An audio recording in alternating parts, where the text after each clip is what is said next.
gambar lambang Garuda Pancasila. Jadi Indonesia itu menggunakan Garuda Pancasila. Ya, kenapa aku pakai berlambangnya burung Garuda? Kenapa coba?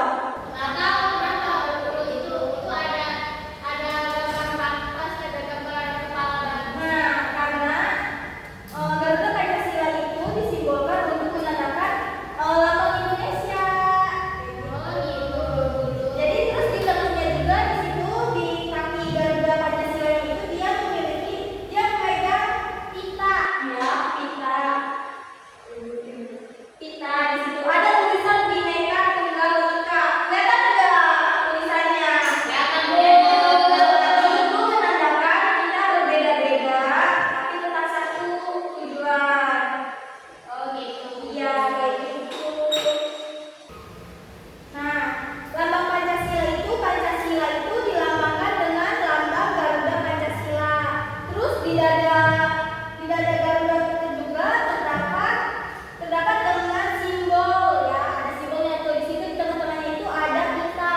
Tulisannya itu Bhinneka Tunggal Ika. Kenapa Garuda mencengkeram pita Bhinneka Tunggal Ika? Karena kita tuh walaupun berbeda-beda kan Indonesia banyak kan, ada dari sukunya berbagai-bagai, terus adat berbagai-bagai, agama juga berbeda-beda.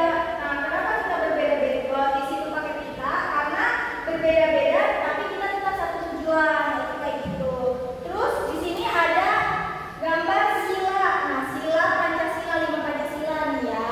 Di situ. Yang pertama, ketuhanan yang Maha Esa. Simbolnya itu kenapa sila yang pertama itu ketuhanan yang Maha Esa? Karena Tuhan kita itu siapa? Allah. Allah itu ada berapa? Satu. Satu.